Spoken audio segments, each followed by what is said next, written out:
Se você se transporta para lá e olha para aquele cenário, de cara, você dá razão para aquele pessoal da sinagoga. Porque o que Isaías 61 dizia e falava acerca daquele ungido do Senhor era interpretado corretamente pelos que liam a Escritura como sendo a manifestação do Cristo de Deus, que seria o próprio Deus manifesto entre os homens.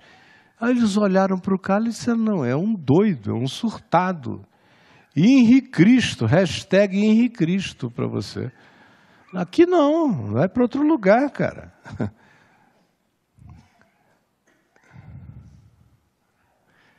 Sabe por quê? Porque é impossível você olhar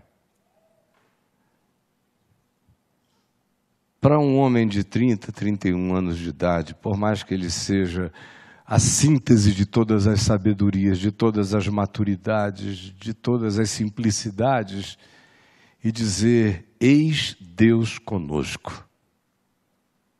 Ei-lo aí. É impossível. Só um doente, fanatizado, totalmente dependente, carente de tudo, sem identidade, vazio, desesperado por qualquer que seja a miragem, poderia cair num alto engano desse com tamanha deliberação. Do contrário, não. Eu, por exemplo, ia passar batido. Jesus sozinho não tinha a menor chance comigo. Olhar para ele, o máximo que eu podia dizer, meu Deus, que cara fascinante, maravilhoso. Quero até ficar por perto para aprender isso. Tem algo bonito emanando dele, lindo, que luz. Mas chegar e dizer, é Deus? Não. O maior profeta, um espírito de luz.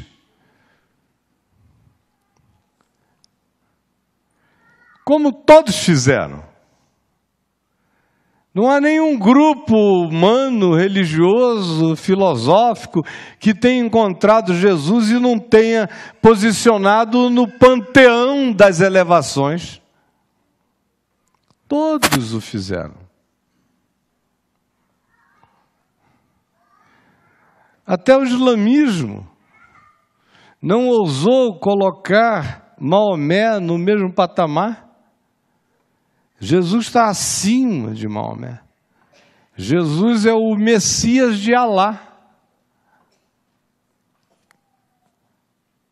A única coisa na qual eles não puderam crer é que Alá o tenha permitido morrer na cruz pelos pecados dos pecadores, porque eles dizem que isso seria abominável.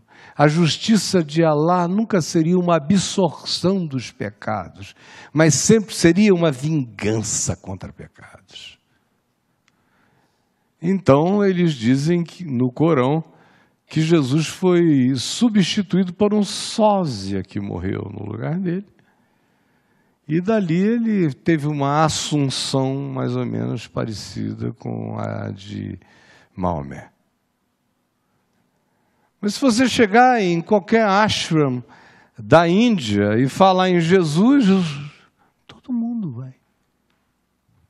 Até aí é fácil ir. Agora dizer, Ele é Deus. Tudo que vem dele vem de Deus e Ele é a manifestação de Deus e cresceu entre vocês. Aí não dá. E não dá em nenhuma outra perspectiva. Como eu disse, eu mesmo não conseguiria. Eu sei qual seria o meu limite pessoal. Eu iria até o estado de contemplação admirada, embevecida. Mas o salto para dizer, sou teu. Sou teu, meu Senhor. Eu não conseguiria. E quem conseguir, está doido. Porque Jesus disse que nenhum de nós consegue isso sozinho. O que é maravilhoso em Jesus é admitir que sozinho não dá. Foi por isso que ele perguntou: o que dizem as multidões que eu sou? Uns disseram, tu és João Batista, outros dizem Jeremias, outros dizem Elias, outros dizem algum dos profetas, outros dizem João Batista que ressuscitou dos mortos. Ninguém, todavia, dizia, é Deus conosco. Todo mundo foi ao máximo que podia ir. Os que tinham as melhores visões acerca dele conseguiam chegar até esse nível do ser humano superior, do maior profeta, da maior mente, do maior espírito, da maior luz. Então Jesus perguntou a Pedro: e vocês, o que vocês veem em mim? E Pedro olhou para ele e disse: tu és o Cristo, o Filho de Deus vivo. E Jesus então disse: bem-aventurado sejas tu, Simão. Por quê? Porque ninguém chega aí sozinho. Você chega até o Espírito de luz. Você vai com Kardec até lá, o maior espírito de luz, mas não passa daí. Bem-aventurado tu és, Simão, porque não foi carne, não foi cerebração, não foi intuição, não foi desenvolvimento filosófico, porque qualquer melhor pensamento humano não admitiria tal ideia. Bem-aventurado tu és, porque não foi carne, não foi sangue, não foi produção humana, mas sim foi revelação do meu Pai que está nos céus.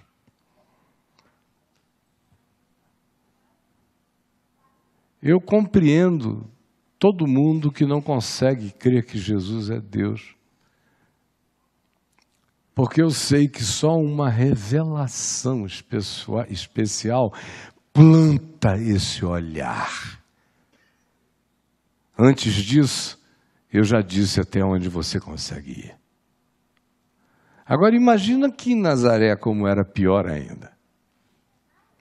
Com o pai, com a mãe, com os irmãos, com as irmãs, com as histórias, com os convívios. E com aquela afirmação, hoje a esperança suprema dos profetas se encarnou aqui. Eles se maravilhavam e logo depois iam concluindo que a incidência daquilo cairia sobre eles. Se eles crescem naquilo e naquele, a vida deles teria que passar a tratar um concidadão imediato de uma maneira absolutamente diferente e insuportável. E aí se fecharam. A ponto de que Jesus se admira da incredulidade deles. Porque quanto mais familiaridade, frequentemente mais incredulidade. É por isso que ele disse que ninguém é profeta na sua própria terra. Por quê? Por causa da familiaridade. Por causa da multiplicidade de olhares, de interpretações. Profeta, em geral, vai ser ouvido, discernido e crido longe das Nazarés psicológicas e existenciais, aonde todo mundo tem medo de ser visitado por um concidadão sublime em Deus. É assustador. A gente prefere receber quem vem de longe e volta para longe do que admitir todo dia que está experimentando a maravilha da presença de alguém que exala a Deus. Aí a maravilha da percepção se transforma em escândalo, e o escândalo em defesa, em negação, em incredulidade. E Jesus se admira. É um dos poucos lugares em que se dizem que Jesus se admirou. Ele se admirou da fé daquele centurião romano, que não tinha nenhuma familiaridade com ele, que era de Roma, era um centurião, chefe das forças de ocupação, mas creu, dizendo: não precisa entrar na minha casa, manda uma palavra e o meu servo será curado. E Jesus disse: meu Deus, em todo Israel eu nunca vi uma fé como esta. Outra vez foi de outra feita com uma outra pessoa, também sem familiaridade, aquela mulher Ciro-Fenícia, na região do Líbano hoje, aonde ele esteve tentando um fim de semana de recesso e de descanso e não conseguiu, porque essa mulher descobriu, arrombou a porta da casa e entrou, pedindo socorro pela sua filha que estava horrivelmente endemoninhada. E Jesus disse: olha, agora não, depois, espera. E a mulher foi vencendo no argumento. Aí Jesus usou um provérbio popular e disse: olha, não é bom pegar o pão dos filhos e lançá-lo aos cachorrinhos. Eu, por enquanto, estou pregando para as ovelhas perdidas da casa de Israel. Ela falou: tá legal, tudo bem, tudo certo, mas uma coisa eu sei. E respondeu com um outro adágio popular: eu sei que os cachorrinhos debaixo da mesa comem das migalhas dos seus donos. O que sobrar daí vai curar minha filha. E aí Jesus disse: ó, mulher, grande é a tua fé. Vai, seja feito conforme tu queres. E ela voltou para casa e sua filha estava curada.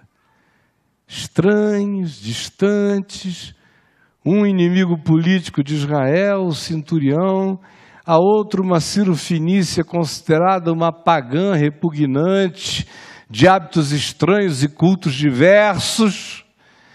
Esses provocam nele e veem nele aquilo que se vê em Deus e provocam nele respostas divinas. Agora, o pessoal da familiaridade, o pessoalzinho, somos nós aqui. Nós aqui. Eu encontro todo dia, andando por aí, os malucos mais maravilhosos do mundo, aquele cara doidão, que vem não sei o quê. Pô, cara,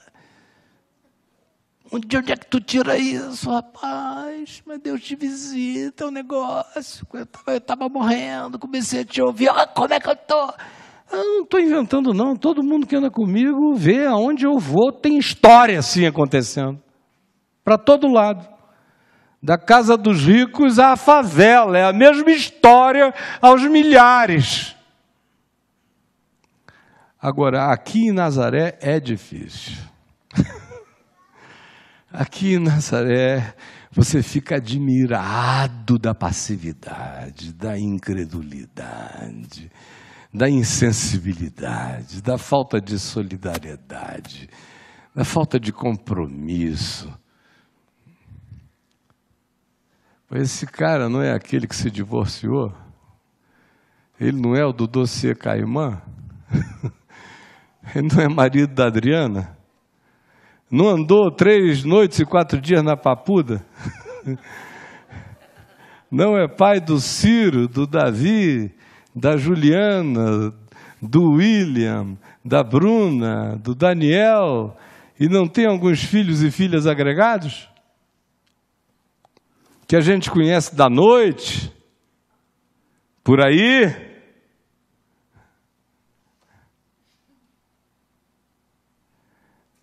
De onde vêm essas convicções? E aí você anda pelos antros da terra e vê Deus destilando graça por onde você vai. Mas em Nazaré, você fica escandalizado com o escândalo, com a indiferença, com a hesitação. Reconhecem, mas têm medo da entrega.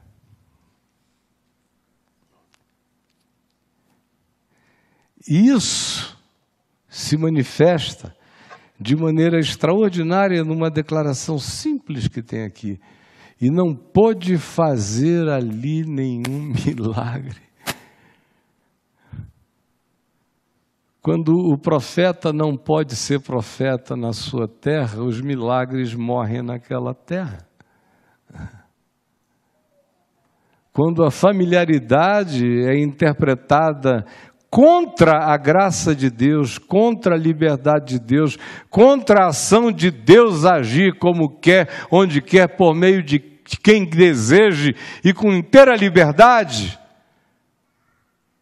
Jesus não pode fazer aí muitos sinais. Exceto curar alguns doentes impondo as mãos.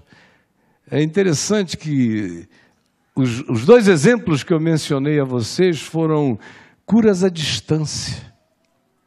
O centurião romano, Jesus disse, eu vou na tua casa. E o cara disse, não, eu não sou digno de que tu entres lá em casa.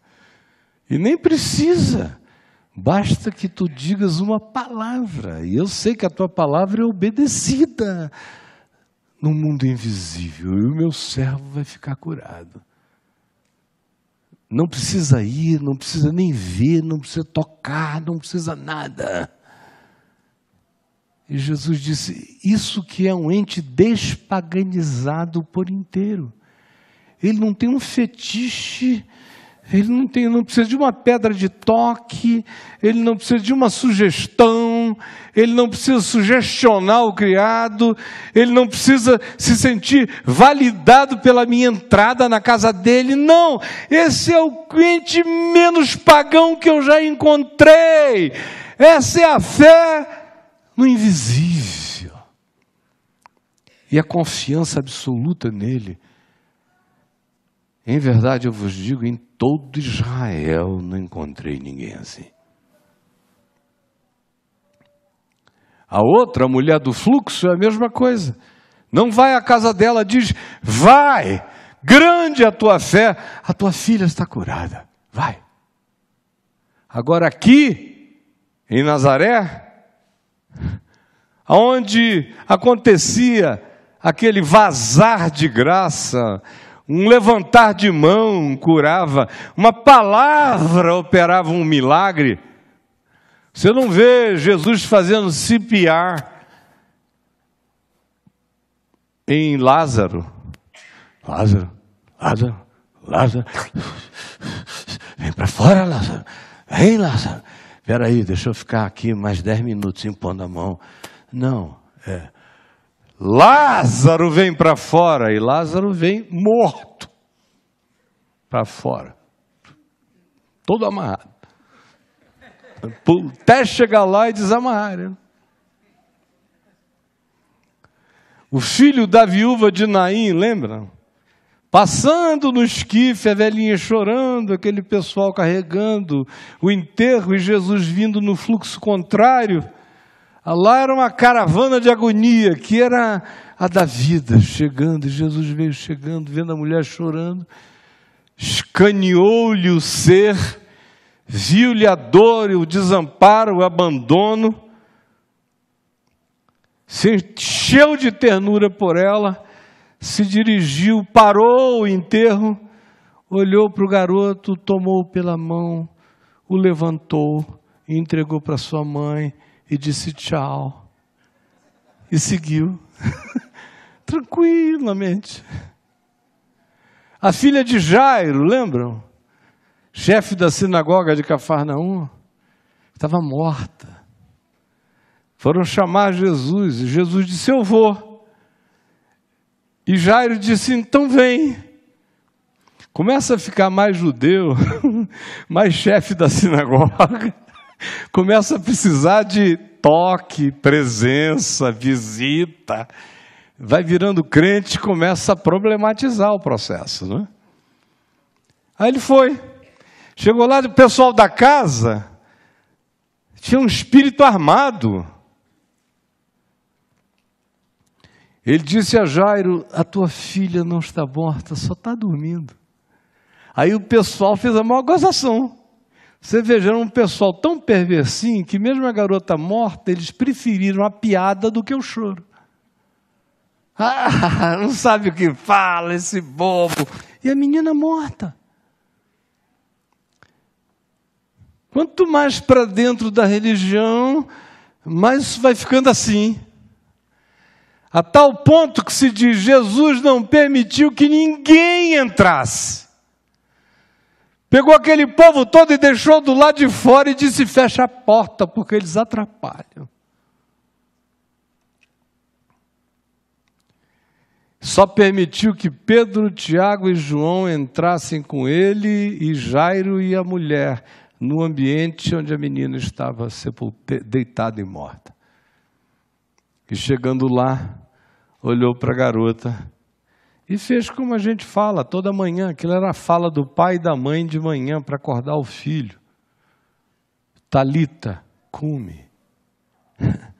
Que o pai abriu a porta, Talita, cume. Menino, levanta. Menina, está na hora. Foi assim que Jesus fez. Menina, está na hora. Levanta. E a garota levantou. Com 13 anos de idade, estava assim meio verde. Jesus disse: olha, ela morreu de inanição. Não está lá, está escrito aqui no texto: deem-na de comer. Não é porque ela foi ressuscitada que ela não precisa agora de nutricionista. Há alimento nela, ela está frágil. Agora vejam como fora do ambiente religioso é extremamente mais fácil, é extremamente mais aberto. As pessoas ou são ou não são, ou vêm ou não vêm. Mas a viagem vai entrando na religiosidade, você começa a encontrar obstáculos, gente que gargalha, gente que duvida, gente que diz ele não sabe o que fala, dormindo nada, está morta. Na casa de Jairo e em Nazaré, aonde ele foi criado, aí para ele curar alguém, ele tinha que impor as mãos. É o que está dito. Era quase que uma transmissão pneumopsíquico-orgânica, física, para o indivíduo.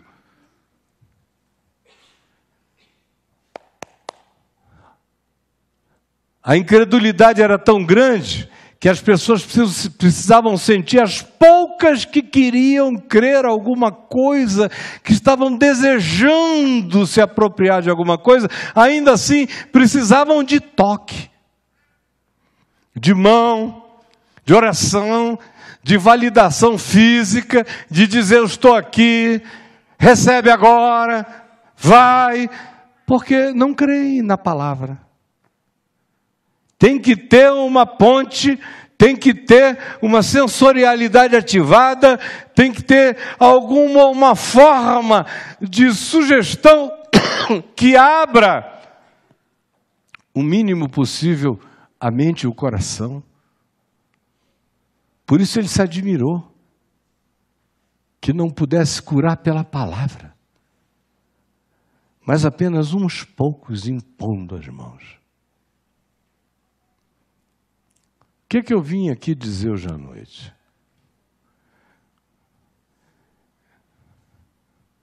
Eu vim dizer que nós sofremos da doença da familiaridade. Todos aqui, com raras exceções. Estão habituados, ouvem. Vão ficando impermeabilizados dessensibilizados. Hoje em dia, uma das maiores angústias que eu tenho não se relacionam àqueles que se apresentam hostis ao Evangelho. Esses são os mais sedentos, são os hostis. O que é horrível é encontrar o povo de Nazaré.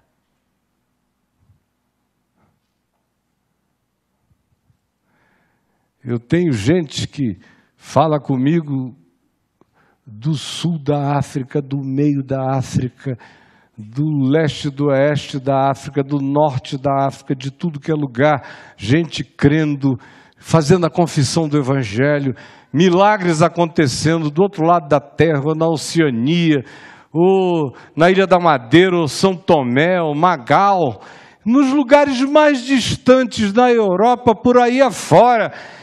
E o que é que eles têm?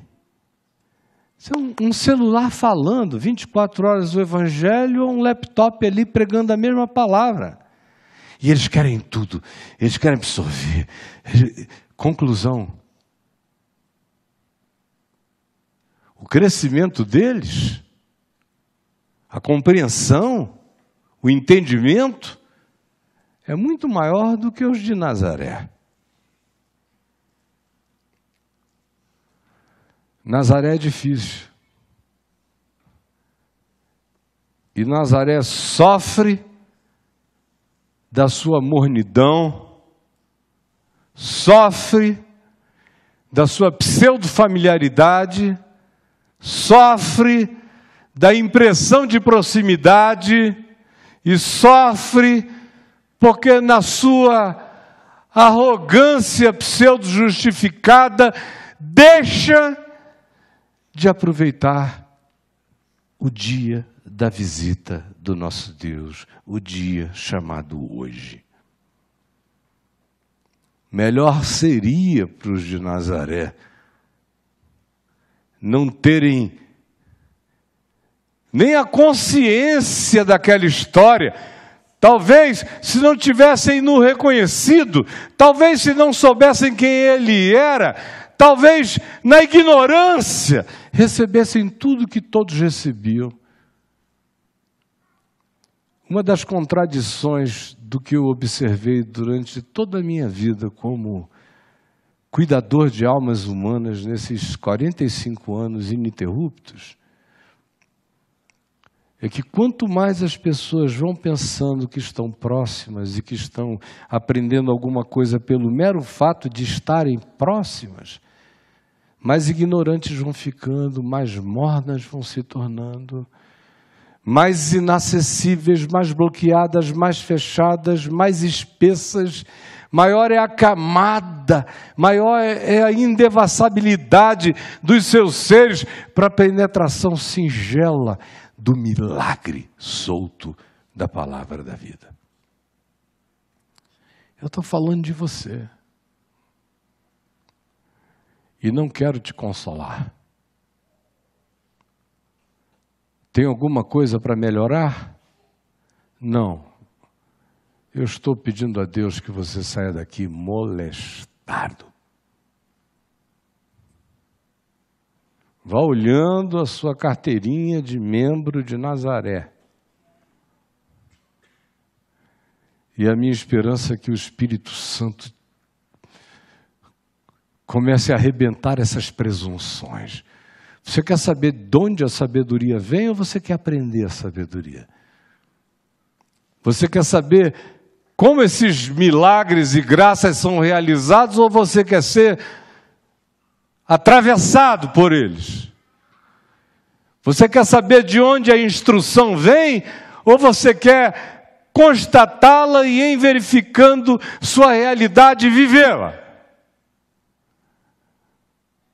Você não acredita que o poder de Deus pode se manifestar através de pessoas que você passou a vida conhecendo?